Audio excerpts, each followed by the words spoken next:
જય શ્રી કૃષ્ણ, રાધે રાધે. મારી યુટ્યુબ ચેનલમાં તમારું હાર્દિક સ્વાગત છે. નંદ ઘેર આનંદ પયો, જય કનૈયા લાલ કી. હાથી ઘોડા પાલખી, જય કનૈયા લાલ કી. જય શ્રી કૃષ્ણ. નંદ દુલારો, દેવકીનો વાલો, યશોદાની આંખનો તારો. જય હો ગોકુળના ગોવાળિયાની, રાધાની ભક્તિ, મુરલીની મીઠાશ. આવો સૌ મળીને બનાવીએ જન્માષ્ટમીને ખાસ. શ્રી કૃષ્ણ ગોવિંદ હરે મુરારે, હે નાથ નારાયણ વાસુદેવા. માતા પિતા સ્વામી સખા અમારા, હે નાથ નારાયણ વાસુદેવા. આવો મળીને સજાવીએ નંદલાલાને. આવશે કાનુડો કાળી રાતમાં, બનાવશે સૌના બગડેલા કામ. ભજતા રહીશું બસ કનૈયાનું નામ. ગોકુળમાં જેણે કર્યો વાસ, ગોપીઓ સંગ રચાવ્યો ઇતિહાસ. દેવકી યશોદા છે જેમની મૈયા, એવા છે આપણા કૃષ્ણ કનૈયા. આપ સૌને શ્રી કૃષ્ણ જન્માષ્ટમીની ખૂબ ખૂબ શુભકામનાઓ. કાન્હા તમારી બધી જ ઈચ્છાઓ પૂરી કરે. આજના વિડીયોમાં આપણે સાંભળીશું શ્રી કૃષ્ણ જન્માષ્ટમી પર સાંભળવામાં આવતી કથા. ભારતમાં કૃષ્ણ પક્ષની આઠમના દિવસે શ્રી કૃષ્ણ જન્માષ્ટમીનું વ્રત કરવામાં આવે છે. જન્માષ્ટમીને ભગવાન શ્રી કૃષ્ણના જન્મોત્સવ તરીકે ઉજવવામાં આવે છે. ભગવાન શ્રી કૃષ્ણનો જન્મ ભાદ્રપદ કૃષ્ણ પક્ષની આઠમના દિવસે રોહિણી નક્ષત્રમાં મધરાતે થયો હતો. જન્માષ્ટમીનું આ વ્રત આખા વર્ષ દરમિયાન કરવામાં આવતા વ્રતમાંથી સૌથી મોટું વ્રત માનવામાં આવે છે. તેને વ્રતોનો રાજા પણ કહેવામાં આવે છે.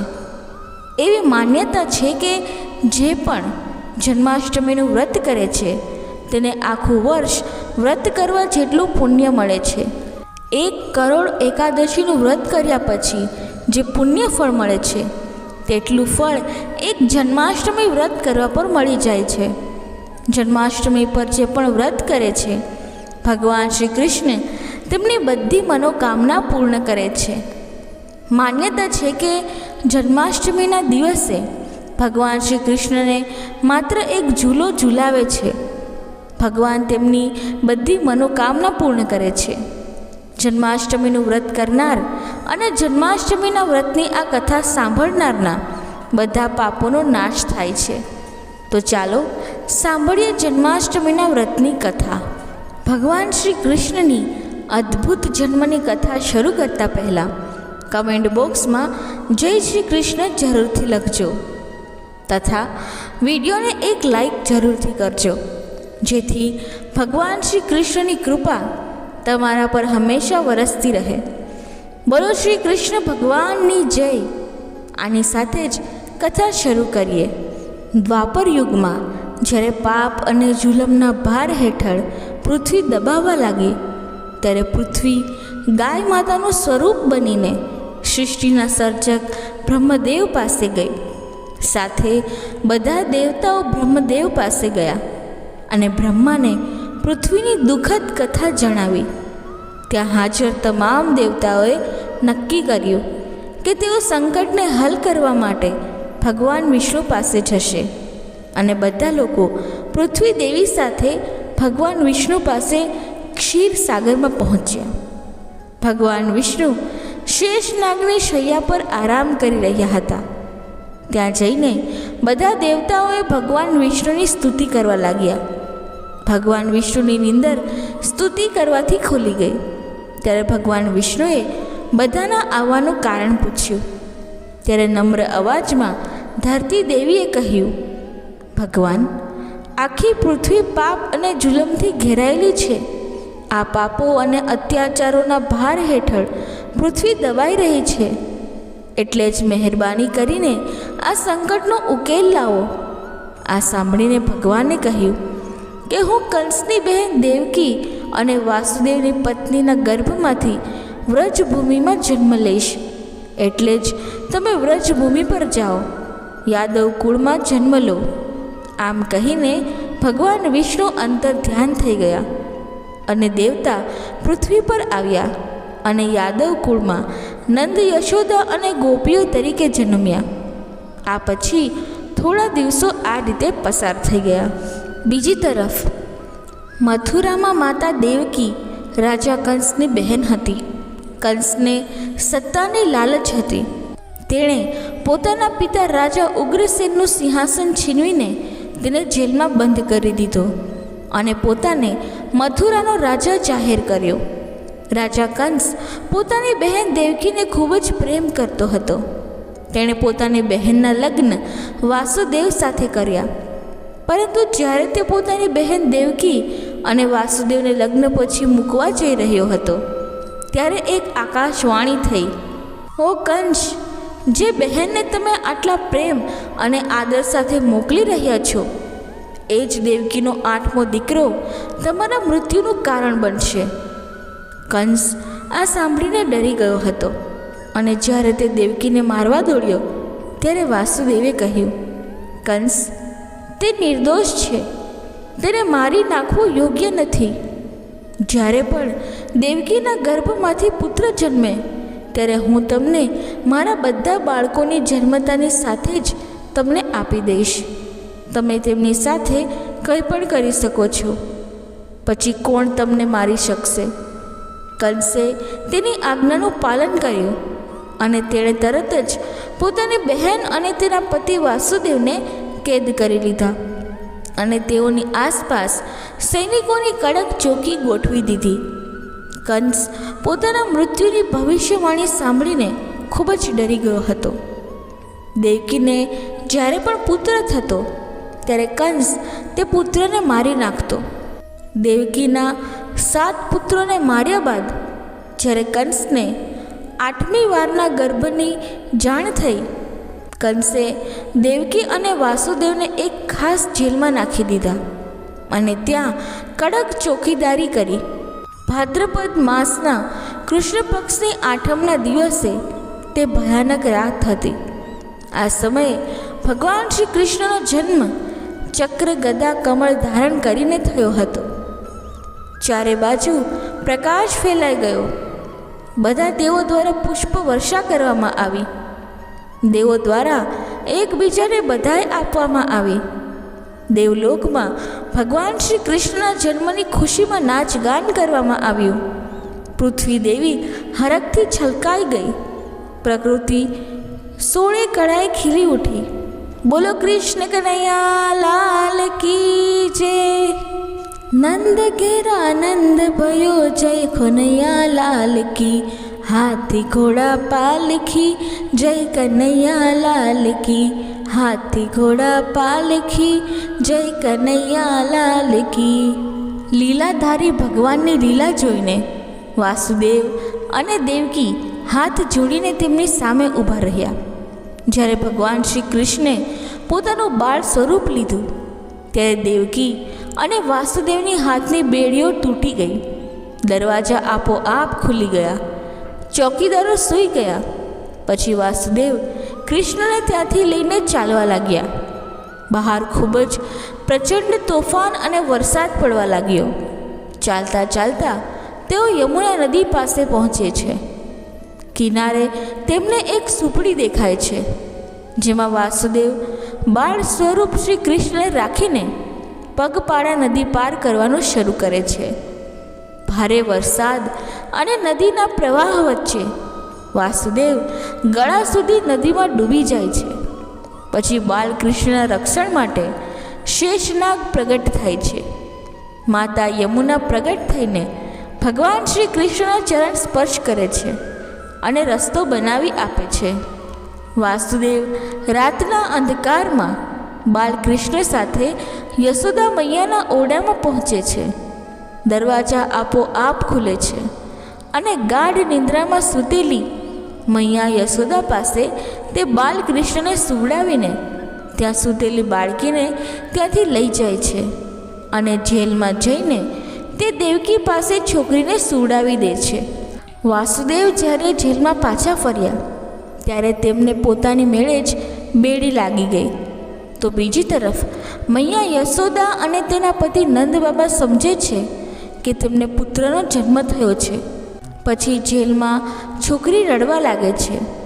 છોકરીની બૂમો સાંભળીને ચોકીદારો અને સૈનિકો જાગી જાય છે અને કેટલાક ચોકીદાર કંસ તરફ દોડતા જાય છે અને કંસને બાળકના જન્મના સમાચાર આપે છે. જ્યારે કંસને ખબર પડે છે કે દેવકીએ બાળકને જન્મ આપ્યો છે, તેથી તે તેને મારવા માટે જેલમાં પહોંચે છે. જેલમાં પહોંચ્યા પછી તે દેવકીને પૂછે છે, શું આ છોકરી છે? દેવકી કહે છે, હા ભાઈ. પછી તે કહે છે કે તું જુઠ્ઠું બોલે છે. આ વખતે છોકરી કેવી રીતે જન્મી શકે? આકાશવાણી ક્યારેય જૂઠી ન હોઈ શકે. આકાશવાણીમાં 8મા પુત્ર વિશે વાત કરવામાં આવી હતી. તો પછી આ છોકરી કેવી રીતે આવી? અવશ્ય છોકરો થયો હશે. તમે ક્યાં છુપાવી દીધો છે? ત્યારે વાસુદેવ કહે છે કે જ્યારે મારી આંખો ખુલી તો મેં આ છોકરીને જોઈ હતી. આ સાંભળી કંસ કહે છે, હા, આ પણ વિષ્ણુની જ એક ચાલ છે, જેથી મારું મન મૂંઝવણમાં મુકાઈ જાય. તે ગમે તે કરે, પણ તે મને મારા ધ્યેયથી દૂર કરી શકતો નથી. પછી ભલે તે ગમે તે સ્વરૂપે આવે, તે મારા હાથમાંથી છટકી શકતો નથી. આમ કહીને કંસ બાળકીને દેવકીના હાથમાંથી છોડાવે છે. તે છોકરીને એકાંતમાં લઈ જાય છે અને જમીન પર ફેંકીને તેને મારવાની તૈયારીમાં હોય છે કે છોકરી તેના હાથમાંથી નીકળીને આકાશમાં ઉડી જાય છે અને તે આકાશમાં જઈને હસવા માંડે છે. આ જોઈને કંસ ગભરાઈ જાય છે. ત્યારે છોકરી કહે છે કે મૂર્ખ, મને મારી નાખવાથી તને કોઈ ફાયદો નથી, કારણ કે તને મારવા માટે બીજું કોઈ છે અને તેનો જન્મ આ પૃથ્વી પર થઈ ગયો છે. એ જ તને મારી નાખશે. ઓ મંદબુદ્ધિ, દુષ્ટ, તું બિચારી દેવકીને ખોટી રીતે હેરાન નહીં કર અને નિર્દોષ, ગરીબ અને લાચાર લોકોને મારવાનું બંધ કર. ત્યારે કદાચ તમારા પાપોને માફ કરવામાં આવશે. આમ કહીને તે છોકરી અદૃશ્ય થઈ જાય છે. કંસ દેવીની વાત સાંભળીને ગોકુલમાં કૃષ્ણને મારવા માટે ઘણા પ્રકારના રાક્ષસો મોકલવાનું શરૂ કરે છે. પરંતુ ભગવાન શ્રી કૃષ્ણએ તે બધા રાક્ષસોને ધૂળ ચટાવી દીધી. એ પછી પૂતના રાક્ષસીને કૃષ્ણને મારવા માટે મોકલવામાં આવી હતી. પૂતના એક રાક્ષસી હતી. તેણે પોતાને ખૂબ જ સુંદર ગોવાળનનું રૂપ ધારણ કર્યું અને માતા યશોદા પાસે પહોંચી. મા યશોદાએ કૃષ્ણને રમાડવા માટે તેના ગોદમાં આપી દીધી. પૂતના કૃષ્ણને સ્તનપાન કરાવવાનું શરૂ કર્યું. તેણે પહેલેથી જ તેના સ્તન પર ઝેર લગાવી દીધું હતું. પૂતના ભગવાન શ્રી કૃષ્ણને દૂધ આપીને મારી નાખવા માંગતા હતા, પણ કૃષ્ણ ભગવાને તેમનું લોહી ચૂસવાનું શરૂ કર્યું. તરત જ પૂતના તેના સાચા સ્વરૂપમાં આવી ગઈ અને આખા ગોકુલમાં ખળભળાટ મચી ગયો. પૂતનાએ ભગવાન શ્રી કૃષ્ણ સાથે આકાશમાં ઉડાન ભરવાનું શરૂ કર્યું. ત્યારે ભગવાન કૃષ્ણએ પૂતનાને મારી નાખી અને જ્યારે તે મૃત્યુ પામી ત્યારે તે આકાશમાંથી સીધી જમીન પર પડી, જેના કારણે સમગ્ર ગોકુલ સહિત આસપાસના તમામ વિસ્તારો હચમચી ગયા. જ્યારે ગામના તમામ લોકો અને માતા યશોદા અને પિતા નંદ ત્યાં પહોંચ્યા ત્યારે ભગવાન શ્રી કૃષ્ણ વિશાળ રાક્ષસીની ઉપર બેસીને હસી રહ્યા હતા. બોલો કૃષ્ણ કનૈયા લાલ કી જય. કંસે ભગવાન કૃષ્ણને મારવાના ઘણા પ્રયત્નો કર્યા. સમયાંતરે અનેક દાનવોને મોકલવામાં આવતા હતા, પરંતુ ભગવાન શ્રી કૃષ્ણએ તે બધાને મારી નાખ્યા હતા. પછી શક્ટાસુર નામનો રાક્ષસ આવ્યો. ભગવાન શ્રી કૃષ્ણની માતા યશોદાએ બાલકૃષ્ણને બળદગાડા નીચે છાયડામાં રાખ્યા હતા. શક્ટાસુર નામનો રાક્ષસ દૂરથી આ દ્રશ્ય જોઈ રહ્યો હતો. જ્યારે તેને તક મળી ત્યારે તેણે કૃષ્ણને મારી નાખવાની યોજના બનાવી. શિશુને છાયડામાં રાખીને માતા યશોદાએ શિશુ પરથી જેવી નજર હટાવી ત્યારે તક મળતા જ રાક્ષસ કૃષ્ણ તરફ આગળ વધવા લાગ્યો. પરંતુ કૃષ્ણએ બળદગાડુને પોતાનો પગ લગાવ્યો અને બળદગાડું વીજળીની ગતિએ આગળ વધીને સીધું જ રાક્ષસ પાસે ગયું, જેના કારણે શક્તાસુરનું મોત નીપજ્યું. બાલકૃષ્ણની હત્યા કરવા માટે કંસે ત્રિનાવત નામના રાક્ષસને ગોકુળ મોકલ્યો. ત્રિનાવત પણ એક પ્રપંચી રાક્ષસ હતો અને તે એક વિશાળ વાવાઝોડું બની શકતો હતો અને થોડી ક્ષણોમાં મોટા ગામોનો નાશ કરી શકતો હતો. જ્યારે ત્રિનાવત ગોકુળ પહોંચ્યો પછી તે બાલકૃષ્ણને આકાશમાં લઈ ગયો. બાલકૃષ્ણએ પોતાનું વજન ખૂબ વધાર્યું, જેના કારણે ત્રિનાવતની ગતિ ધીમી પડી હતી. બાદમાં બાલકૃષ્ણએ ત્રિનાવતનું ગળું દબાવીને હત્યા કરી હતી. ત્રિનાવતના મૃત્યુના સમાચાર કંસ સુધી પહોંચતા જ કંસે બાલકૃષ્ણની હત્યા કરવા માટે બકાસુરને મોકલ્યો હતો. બકાસુરમાં એક ખૂબ જ શક્તિશાળી રાક્ષસ હતો અને ત્યાં બકાસુરનું શરીર એક વિશાળ બગલા જેવું હતું. કૃષ્ણ, બલરામ અને અન્ય ગોવાળની સાથે હતા. ત્યારે બકાસુરને તક મળી અને તેણે કૃષ્ણને તેની ચાંચમાં દબાવ્યો, પરંતુ કૃષ્ણએ બકાસુરની ચાંચને તેના બંને હાથથી તોડી નાખી અને બકાસુરને મારી નાખ્યો. ત્યારે કંસે આગાસુરને મોકલ્યો. આગાસુરનું શરીર એક ગુફા જેટલું મોટું અજગર જેવું હતું. આગાસુર કૃષ્ણને મારવા માટે ગોકુળ પાસે ગયો. બાળકોની ગાયો ચરાવવાની જગ્યાએ આગાસુરે પોતાનું ગુફા જેવું મોટું ખોલ્યું અને બાળ ગોપાલની રાહ જોવા લાગ્યું. જ્યારે ગોવાળો અને કૃષ્ણ ગાયો ચરાવવા ગયા, તેઓ નવી જ બનેલી ગુફાને જોઈને ઉત્સુક થઈ તેને ગુફા સમજીને તેઓ આગાસુરના જડબાની અંદર ગયા. ભગવાન આગાસુરની આ યોજનાથી અજાણ ન હતા. તેઓ જાણતા હતા કે જ્યારે બધા ગોવાળ અંદર જશે ત્યારે તે પોતાનું જડબું બંધ કરી દેશે. બધા અંદર ગયા પછી અગાસુરે પોતાનું જડબું બંધ કરી દીધું. ભગવાને તેના શરીરનું કદ મોટું કર્યું અને અગાસુરનું જડબું ફાડી નાખ્યું અને બધા જ ગોવાળને બહાર કાઢ્યા. પછી કંસે ધેનુકાસુરને મોકલ્યો. ધેનુકાસુર અને તેના સાથીદારને એક વિશાળ ઘોડાની જેમ શરીર હતું.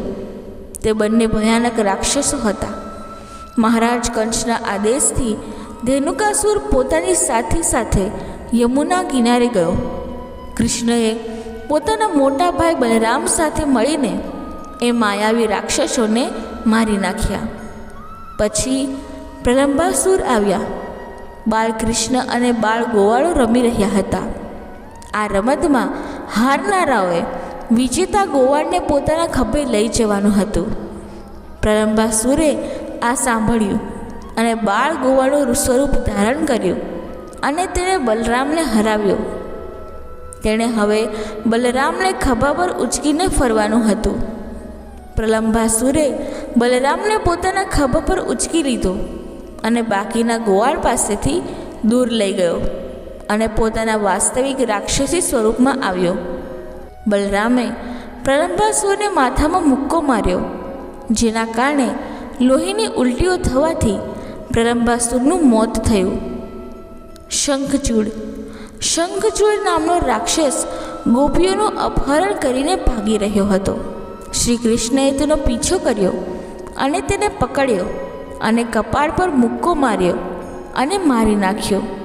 અરિષ્ટસુરનું શરીર એક વિશાળ અને શક્તિશાળી આખલા જેવું હતું. અરિષ્ટસુર વ્રજમાં આવી ગયા. તેના ડરના કારણે વ્રજના તમામ લોકો ગભરાઈ ગયા અને જીવ બચાવવા જ્યાં ત્યાં દોડવા લાગ્યા. અરિષ્ટસુરે શ્રી કૃષ્ણને તેમના શિંગડાથી પ્રહાર કર્યા, પરંતુ શ્રી કૃષ્ણએ તેમના શિંગડા તોડી નાખ્યા અને ભીના કપડાની જેમ તેમને વાળીને જમીન પર પછાડ્યા. કેશી ઘોડાની જેમ શરીરનો રાક્ષસ હતો, પરંતુ તે ઘોડા કરતાં 4 ગણો મોટો અને શક્તિશાળી હતો. કેશીએ કૃષ્ણને તેના આગળના 2 પગથી પ્રહાર કર્યો, પરંતુ કૃષ્ણએ તેના પગ પકડીને જમીન પર ફેંકી દીધો હતો અને જડબામાં હાથ મૂકીને તેનું ગળું બંધ કરી દીધું હતું. ભગવાન શ્રી કૃષ્ણએ બાળપણમાં જ આ રાક્ષસોનો વધ કર્યો હતો અને તેમના સમગ્ર જીવનકાળમાં તેમણે ધૂર્ત રાજાઓ અને રાક્ષસોને માર્યા હતા. બાલકૃષ્ણ બલરામ અને બાળ ગોપાલ સાથે રમતી વખતે માટી ખાતા હતા. માતા યશોદાએ બલરામને આ અંગે પૂછ્યું તો બલરામે પણ કનૈયાની માટી ખાવાની વાતનું સમર્થન કર્યું. મૈયાએ ત્યાં પહોંચીને કૃષ્ણને પૂછ્યું, તે માટી ખાધી હતી? કનૈયાએ જવાબ આપ્યો, ના મૈયા, મેં માટી ખાધી નથી. યશોદા મૈયાએ કહ્યું, કનૈયા, ઠીક છે, તારું મોઢું ખોલ અને બતાવ. માતા યશોદાએ જ્યારે ભગવાન શ્રી કૃષ્ણનું મુખ ખોલ્યું ત્યારે કનૈયાના મુખમાં અસંખ્ય સૃષ્ટિ, બ્રહ્મા, વિષ્ણુ, મહેશ બધું દેખાયું. તેમણે આખું બ્રહ્માંડ એકસાથે જોયું. આવી રીતે બાળકૃષ્ણએ પોતાના મોંમાં આખા વિશ્વના દર્શન માતા યશોદાને કરાવ્યા. દ્વારકામાં ભગવાન કૃષ્ણ અને બલરામની ખ્યાતિ વધતી જતી હતી. મોટા મોટા રાજાઓ પણ તેઓની સામે મસ્તક ઝુકાવતા, તેમના ગુણોનું ગાન કરતા. બલરામના બળ, વૈભવ અને ખ્યાતિથી પ્રભાવિત થઈને રૈવત નામના રાજાએ પોતાની પુત્રી રેવતીના લગ્ન બલરામ સાથે કરાવ્યા હતા. બલરામ શ્રી કૃષ્ણથી મોટા હતા, તેથી નિયમાનુસાર બલરામના લગ્ન પહેલાં થયા. એ જ દિવસોમાં વિદર્ભ દેશમાં ભીષ્મક નામના તેજસ્વી અને સદ્ગુણી રાજા રાજ્ય કરતા હતા. કુંદનપુર તેની રાજધાની હતી. તેના 5 પુત્રો અને 1 પુત્રી હતી. સૌથી મોટા પુત્રનું નામ રૂકમી અને પુત્રીનું નામ રૂકમણી હતું. રૂકમણી રૂપવતી અને ગુણવાન હતી. લોકો તેને લક્ષ્મી સ્વરૂપા કહેતા. રૂકમણીની વિવાહની ઉંમર થતાં રાજા ભીષ્મક ચિંતા કરવા લાગ્યા. રૂકમણીની પાસે જે કોઈ પણ આવતું તે શ્રી કૃષ્ણના વખાણ કરતું. તે બધા લોકો રૂકમણીને કહેતા, શ્રી કૃષ્ણ અલૌકિક છે. આ સમયે આખા સંસારમાં તેમના જેટલા ઉત્તમ પુરુષ કોઈ નથી. ભગવાન શ્રી કૃષ્ણના ગુણો અને તેની સુંદરતાના વખાણ પર મુગ્ધ થઈને રૂકમણીએ મનોમન જ નિશ્ચય કરી લીધો હતો કે તે શ્રી કૃષ્ણ સિવાય બીજા કોઈ સાથે લગ્ન નહીં કરે. બીજી તરફ ભગવાન શ્રી કૃષ્ણને પણ ખબર હતી કે વિદર્ભ દેશના રાજા ભીષ્મકની પુત્રી રૂકમણી રૂપવતી અને સુલક્ષણા પણ છે, પરંતુ ભીષ્મકના મોટા પુત્ર રૂકમીને શ્રી કૃષ્ણ સાથે દુશ્મનાવટ હતી.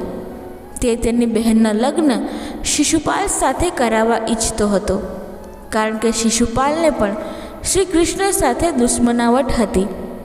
ભીષ્મકે તેના પુત્રની ઈચ્છા અનુસાર રૂકમણીના લગ્ન શિશુપાલ સાથે કરાવવાનું નક્કી કર્યું. તેણે શિશુપાલને સંદેશો મોકલીને લગ્નની તિથિ પણ નક્કી કરી લીધી. રૂકમણીને જ્યારે આ વાતની ખબર પડી ત્યારે તેણે ખૂબ જ દુઃખી થઈ ગઈ હતી.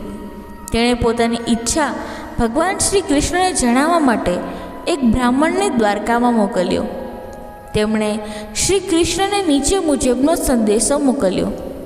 હે નંદનંદન, મેં મારા પતિના રૂપમાં તમને જ સ્વીકારી લીધા છે. હું તમારા સિવાય કોઈ અન્ય પુરુષ સાથે વિવાહ નહીં કરી શકું.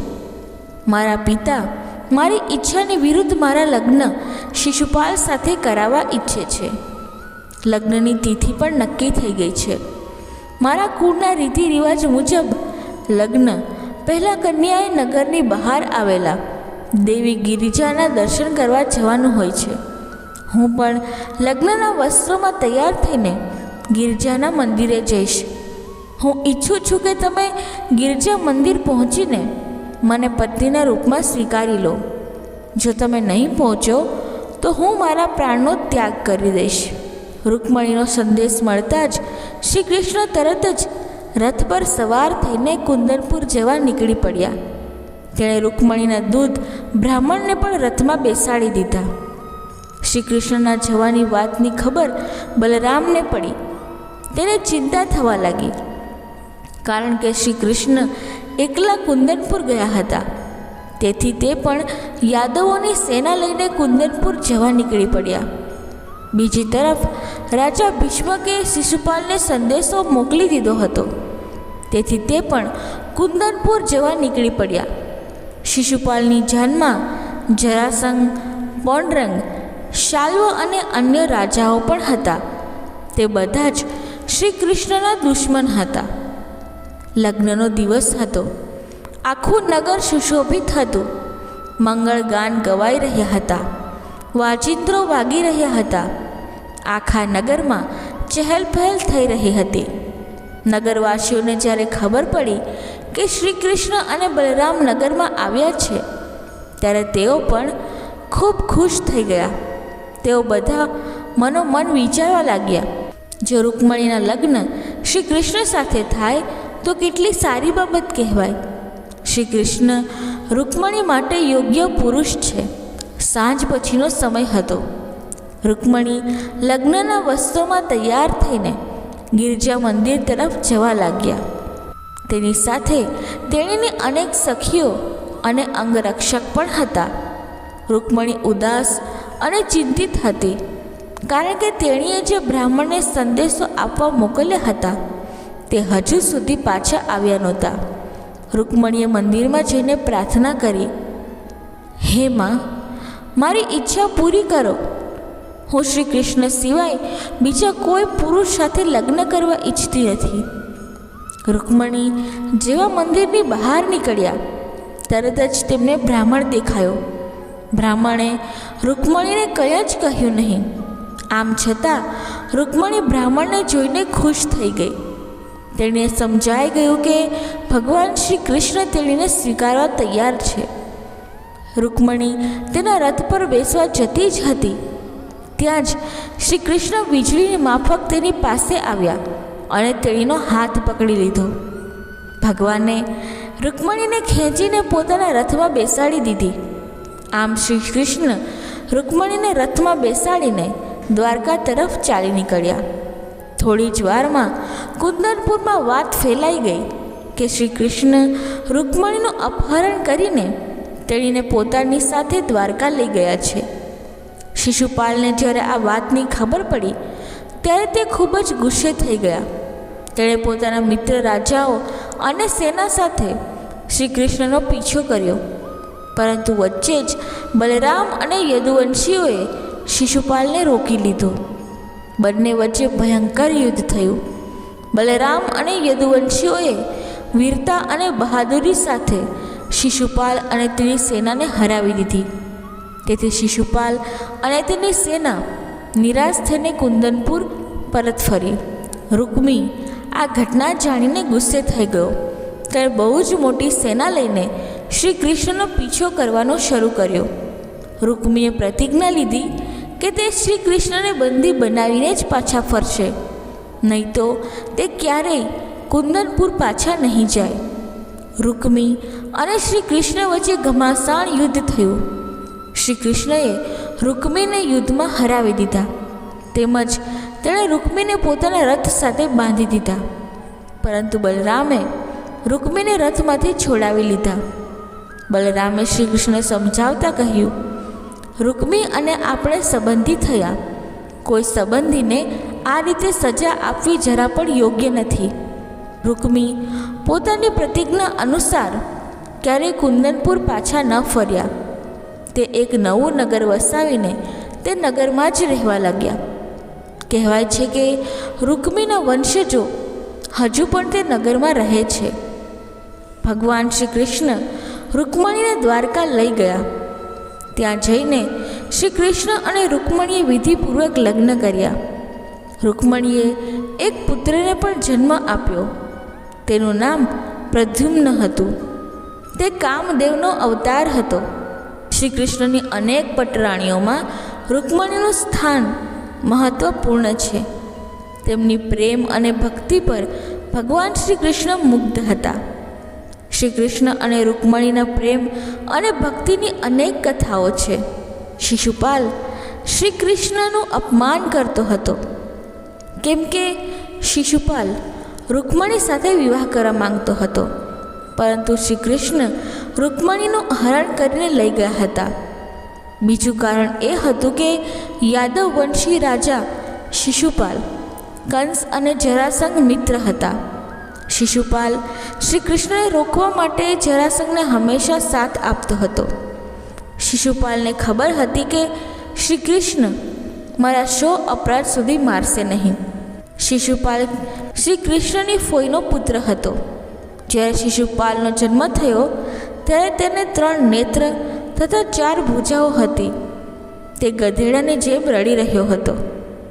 માતા પિતા તેનાથી ડરીને તેનો પરિત્યાગ કરી દેવા માંગતા હતા, પરંતુ ત્યારે આકાશવાણી થઈ કે બાળક બહુ વીર થશે તથા તેના મૃત્યુનું કારણ તે વ્યક્તિ હશે જેના ખોળામાં જવાથી બાળક પોતાના ભાલ સ્થિત નેત્ર તથા 2 ભુજાઓનો પરિત્યાગ કરશે.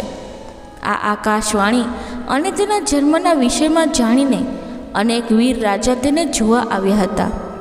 શિશુપાલના પિતાએ તમામ વીરો અને રાજાઓના ખોળામાં બાળક આપ્યું. અંતમાં શિશુપાલના મામાનો ભાઈ શ્રી કૃષ્ણના ખોળામાં જતાં તેને 2 ભુજાઓ પૃથ્વી પર પડી ગઈ અને લલાટવર્તી નેત્ર લલાટમાં વિલીન થઈ ગયું. તેના વિશે બાળકની માતા દુઃખી થઈને શ્રી કૃષ્ણ પાસે તેના પ્રાણોની રક્ષા માંગી. શ્રી કૃષ્ણએ કહ્યું કે હું તેના 100 અપરાધોને ક્ષમા કરવાનું વચન આપું છું. કાલાંતરમાં શિશુપાલે અનેક વખત શ્રી કૃષ્ણનું અપમાન કર્યું અને તેમને ગાળો આપી, પરંતુ શ્રી કૃષ્ણ તેમને ક્ષમા કરી દેતા હતા. એક વખતની વાત છે, જરાસંઘનો વધ કર્યા પછી શ્રી કૃષ્ણ, અર્જુન અને ભીમ ઇન્દ્રપ્રસ્થ પાછા આવી જાય છે. ત્યારે ધર્મરાજ યુધિષ્ઠિરે રાજસૂર્ય યજ્ઞની તૈયારી કરી હતી. તે યજ્ઞના ઋષિ જ આચાર્ય હોય છે. યજ્ઞમાં યુધિષ્ઠિરે ભગવાન વેદવ્યાસ, ભારદ્વાજ, સુનત્તુ, ગૌતમ, અશિષ્ટ, વિશિષ્ટ, રચ્યન, કંડવ્ય, મૈત્રેય, કવશ, જીત, વિશ્વામિત્ર, વામદેવ, સુમતિ, જૈમિની, ક્રતુ, પેલ, પરાશર, ગર્ગ, વૈશંપ્યાન, અથર્વા, કશ્યપ, ધૌમ્ય, પરશુરામ, શુક્રાચાર્ય, આસુરી, વિદ્હોત્ર, મધુદંતા, વીરસેના, અકૃતબ્રણ બધાને આમંત્રિત કર્યા હતા. તે સિવાય બધા દેશોના રાજાધિરાજને પણ બોલાવવામાં આવ્યા હતા. યજ્ઞ પૂજા પછી યજ્ઞની શરૂઆત માટે સમસ્ત સભાસદો આ વિષય પર વિચાર કરે છે કે સૌથી પહેલાં કયા દેવતાની પૂજા કરવામાં આવશે. ત્યારે સહદેવ ઉઠીને બોલે છે, શ્રી કૃષ્ણ બધાના દેવ છે. તેમની અંદર બ્રહ્મા અને શંકર પણ પૂજા કરે છે. તેમને સૌથી પહેલાં પૂજવામાં આવશે. પાંડુપુત્ર સહદેવનું વચન સાંભળીને બધાએ તેમના કથનની પ્રશંસા કરી. ભીષ્મ પિતામહે સ્વયં અનુમતિ આપતા સહદેવનું સમર્થન કર્યું. ત્યારે ધર્મરાજ યુધિષ્ઠિરે શાસ્ત્રોક્ત વિધિથી ભગવાન શ્રી કૃષ્ણની પૂજાનો આરંભ કર્યો. આ કાર્યથી ચેદીરાજ શિશુપાલ પોતાના આસન પરથી ઊભો થઈ જાય છે અને બોલે છે, હે સભાસદો, મને એવું પ્રતીત થાય છે કે કાલવશ બધાની મતિ મરી ગઈ છે. શું આ બાળક સહદેવથી વધારે બુદ્ધિમાન વ્યક્તિ આ સભામાં નથી, જે આ બાળકની હામાં હા મિલાવીને અયોગ્ય વ્યક્તિની પૂજા સ્વીકાર કરી લેવામાં આવી છે? શું આ કૃષ્ણથી આયુ, બળ તથા બુદ્ધિમાં બીજું કોઈ મોટું નથી? શું આ ગાય ચરાવતા ગ્વાલાને સમાન કોઈ બીજું કોઈ નથી? શું કાગડો હવિષ્યાને લઈ શકે છે? શું ગીધડ સિંહનો ભાગ પ્રાપ્ત કરી શકે છે? ના તેનું કોઈ કુળ છે, ના કોઈ જાતિ, ના તેનો કોઈ વર્ણ છે. રાજા યયાતિના શ્રાપના કારણે રાજવંશીઓએ આ યદુવંશને બહિષ્કાર કરી દીધો છે. તે જરાસંઘથી ડરીને મથુરા છોડીને સમુદ્રમાં જઈને છુપાઈ ગયો હતો. તો પછી તે કેવી રીતે અગ્નિ પૂજા કરવાનો અધિકાર છે? આ રીતે શિશુપાલે શ્રી કૃષ્ણનું અપમાન કરીને ગાળો આપી હતી. આ સાંભળીને શિશુપાલને મારી નાખવા માટે પાંડવ, મત્સ્ય, કેકેય અને સુચય વર્ષા નરપતિ ક્રોધિત થઈને હાથમાં હથિયાર ઉઠાવી લે છે. પરંતુ કૃષ્ણએ બધાને રોકે છે. ત્યાં વાદ વિવાદ થવા લાગે છે. પરંતુ શિશુપાલને તેનાથી કોઈ ડર નહોતો લાગતો. કૃષ્ણએ બધાને શાંત કરીને યજ્ઞ કાર્ય શરૂ કરવાનું કહ્યું. પરંતુ શિશુપાલને કોઈ ફરક ના પડ્યો. તેણે ફરીથી શ્રી કૃષ્ણને ગાળો આપી. ત્યારે શ્રી કૃષ્ણએ જોરથી કહ્યું, બસ શિશુપાલ, મેં તારા 100 અપરાધોને ક્ષમા કરવાનું વચન લીધું હતું. એટલા માટે અત્યાર સુધી તું જીવે છે. હવે તારા 100 પાપ પૂરા થઈ ગયા છે. અત્યારે તું ખુદને બચાવી શકવામાં સક્ષમ છે. શાંત થઈને અહીંથી જતો રહે અથવા ચૂપચાપ બેસી રહે, તેમાં જ તારી ભલાઈ છે. પરંતુ શિશુપાલ પર શ્રી કૃષ્ણની ચેતવણીની કોઈ અસર ન થઈ. અંતે તેમને કાળવશ થઈ પોતાની તલવાર કાઢી શ્રી કૃષ્ણને ફરીથી ગાળો આપી. શિશુપાલના મુખમાંથી અપશબ્દો નીકળતા શ્રી કૃષ્ણ પોતાનું સુદર્શન ચક્ર છોડ્યું અને પલક ઝપકતા જ શિશુપાલનું માથું કપાઈને પડી જાય છે. જ્યારે ભગવાન શ્રી કૃષ્ણએ ક્રોધમાં સુદર્શન ચક્ર શિશુપાલ પર ફેંક્યું ત્યારે તેમની આંગળી પર વાગી ગયું હતું. ત્યાં હાજર રહેલા લોકો તેમના માટે તે ઘા પર બાંધવા માટે અને ઘા પર લગાવવા માટે કંઈક લેવા ગયા. ત્યારે દ્રૌપદીએ આજુબાજુ કશું જોયા વિના પોતાની સાડીમાંથી ભગવાન શ્રી કૃષ્ણને પટ્ટી લગાવી આપી. ત્યારે ભગવાન શ્રી કૃષ્ણએ દ્રૌપદીને કહ્યું, ધન્યવાદ બહેન, તે મારા કષ્ટમાં મારો સાથ આપ્યો. હું પણ તારા કષ્ટમાં તારો સાથ આપીશ. આથી જ જ્યારે કૌરવોએ ભરી સભામાં દ્રૌપદીનું ચીરહરણ કર્યું ત્યારે ભગવાન શ્રી કૃષ્ણએ પોતાની બહેન દ્રૌપદીની રક્ષા કરી અને તેમનું વચન નિભાવ્યું હતું. મિત્રો, તો ચાલો જાણીએ જન્માષ્ટમીના વ્રતની વિધિ. જન્માષ્ટમીના દિવસે સવારે બ્રહ્મ મુહૂર્તમાં જાગી જવું અને નિત્ય કર્મ કરી સ્નાન કરી સ્વચ્છ વસ્ત્ર પહેરવા. ત્યાર પછી ભગવાનની પ્રતિમાને એક વાસણમાં રાખી સ્નાન કરાવો. ભગવાનને સૌથી પહેલાં શુદ્ધ જળથી અને પછી પંચામૃતથી સ્નાન કરાવો.